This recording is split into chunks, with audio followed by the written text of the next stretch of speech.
Hi folks, Kevin here. Well, it's March 15th, 2018, and today is another episode of Ask Me Anything. So we're going to start off today with a comment and question from Jasmine Cherie, and that was regarding the chicken feeding system, fodder sprouts for chickens and ducks. And this is when I was using 5-gallon buckets, double buckets, in order to start sunflower seeds or various other seeds as well. Soak them initially and then go through the stages of rinsing them twice a day and letting them drain. And Jasmine had commented, "Great video, Kevin. Did you show the whole size in the gray buckets, or did I miss it?" Well, I believe I probably didn't show the whole size. I'm just grabbing a bucket here. So this is, can I back this off some? So this is one of the 5-gallon buckets. And I don't know if you can see it. That's about 3/16 of an inch hole size. And you can see about how many there actually are. Possibly, no, you can't really see very well from the inside. They're just whatever grain or seed you're using, with the holes have to be just smaller than the size of the grain or the seed. Even with the 3/16 inch size, some of the root parts of the sunflowers would occasionally stick down through it, and the root would get broken off, and those sunflower sprouts would get damaged. But this bucket would go inside of another bucket, and I just happen to use white buckets for the non-perforated pipes, non-perforated buckets. So that way I could rinse them quickly while they're still draining, set them inside of another bucket where they had about 2 inches that it could just continually drain over the next several hours and not have to worry about the floor getting wet at all. Other people have used it where they've just stacked several of these buckets on top of each other, but as the sprouts, the fodder actually starts to produce, as you could see from the video, we get nearly a full bucket from a couple inches of sunflower seeds in the bottom of the bucket each day. I think I was putting in about a quart of sunflower seeds at that time. This system has evolved over time, and I think this is probably the best of the systems that we've used. So I hope that answers your question, Jasmine. Any size would work as long as it's smaller than the size of the seed or the sprout that could slip through that hole. But while we have this comment and this question, I thought I'd take an opportunity to talk about some other, all right, so 5-gallon buckets. I'm always on the lookout for 5-gallon buckets. Fortunately enough for me, one day I saw an ad on Craigslist where a gentleman was selling the 5-gallon buckets for $2 a piece. And what he was doing was he was doing lots of composting. He lived in the heart of Syracuse, New York, a medium-sized city in New York State, central New York. And he would go around to a couple of restaurants, pick up their pickle buckets when they were done with them, 5-gallon buckets, and they had other buckets as well, but mainly pickle buckets. And he would pick up their kitchen scraps as well. So he'd come home, take the kitchen scraps, and start doing his own composting, just like some people get coffee grounds, and you'd see in the video before. I used to be able to get coffee grounds from a coffee shop. So any of those things to start your own composting would be fantastic. So I started acquiring quite a few of these buckets, and at that time I think I bought 50 of them off of him, and I think I paid like $1.50 a piece at that time, since I was buying a large quantity, or maybe even $1. Then he contacted me later on and knew that I was into permaculture and had the food forest and all, and asked me, "Geez, are you willing to come down and do some pruning and teach us how to do our own pruning on our own fruit trees in exchange for another 50 buckets?" So I said, sure. So I came down, taught him how to train and prune the trees, how to stake them off and pull the branches into the appropriate form so they could be most productive. And in exchange, they gave me a whole bunch of these buckets. So the holes in this size bucket here are 5/16" holes, and they go all the way up to the brim. Now I use these buckets for a whole variety of things. Now, this first use that I'm going to talk about is going to help answer one of my comments from another comment I'm going to answer in a couple of moments.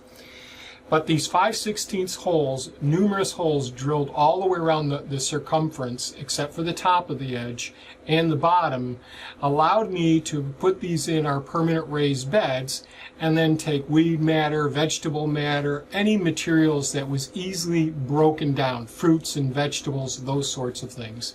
Nothing that needed to be truly composted, like manures, where you'd worry about pathogens, or weed seeds, those sorts of things. So I take that, and when you're going through and you're harvesting kale, well, geez, you get bushels and bushels of kale leaves or charred leaves or carrot tops or whatever. Some of it goes to the chickens, but they're just not going to eat it all at one time.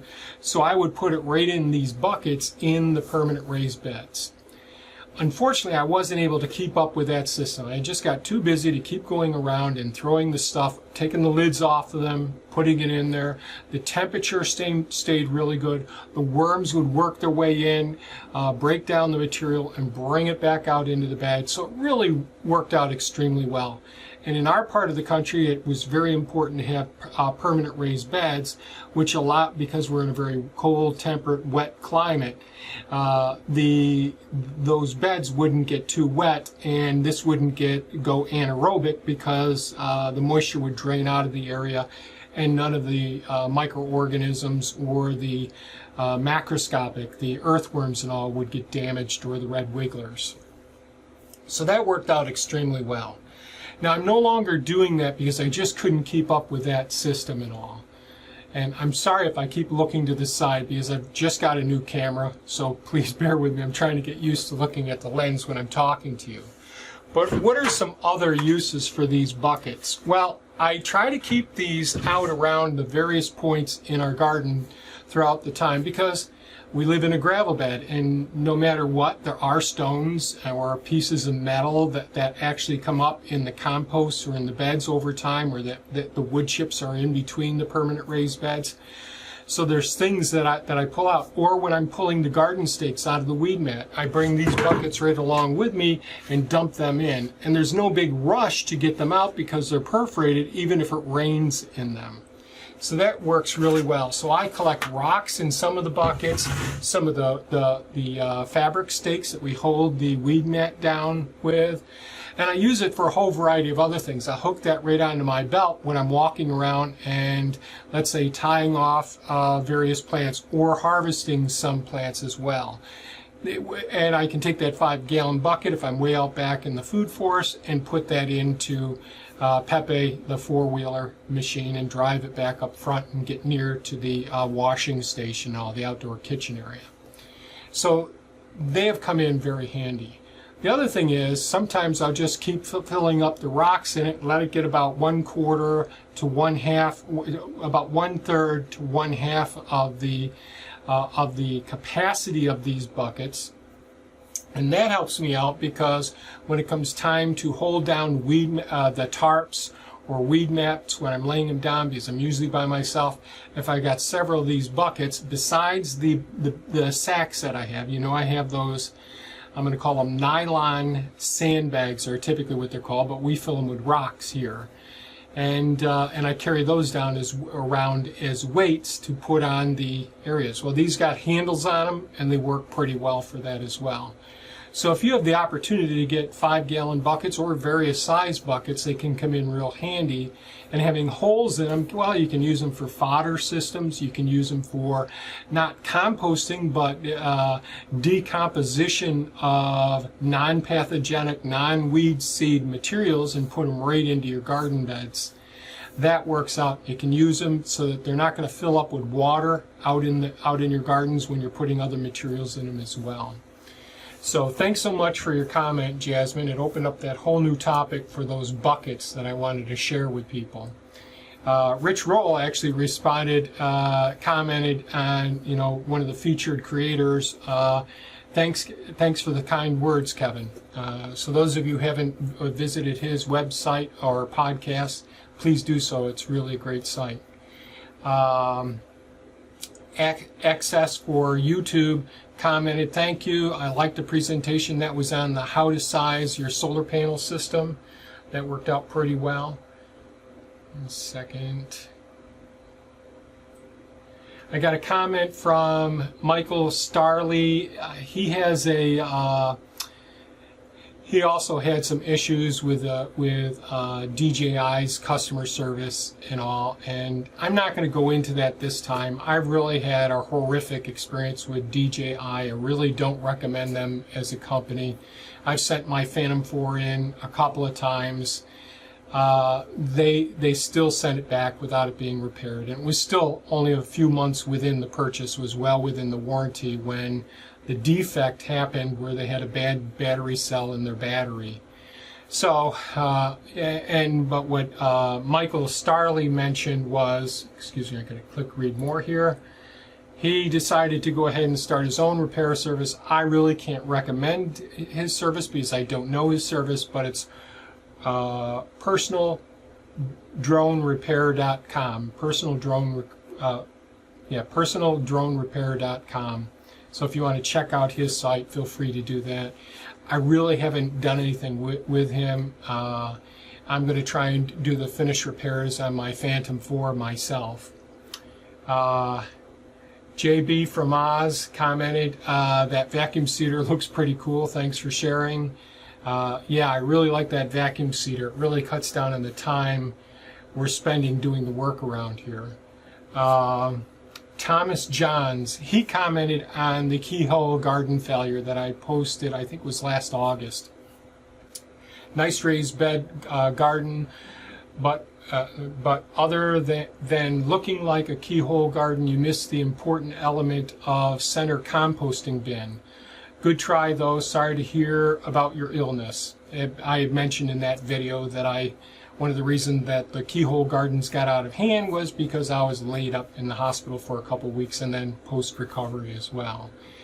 I'm not sure what Thomas is referring to. I know that some people use systems similar to this bucket system that I talked about putting vegetable matter in there to decompose and all. It isn't actually composting though. That's decomposition. Some of it can go anaerobic, but it isn't going to kill pathogens in this way. It's too small a pile unless you really have a Keyhole garden that's, I don't know, 9 feet. It'd be impractical. And composting really is decomposition in an aerobic system where the temperature hits up to 145, 165 degrees to kill the pathogens, kill the weed seeds. It requires turning as well. You can decompose materials like I've talked about before in the slow soil building systems. And this is slow soil, but you've got to be careful as far as what you're putting in there. You wouldn't want to be putting anything with pathogens in there because the pathogens are still going to be there. You wouldn't want to put GMO products in there, at least I wouldn't, because it wouldn't necessarily get broken down. We'd still have some of the antimicrobial activity of some of the, like the Roundup, the glyphosate as well.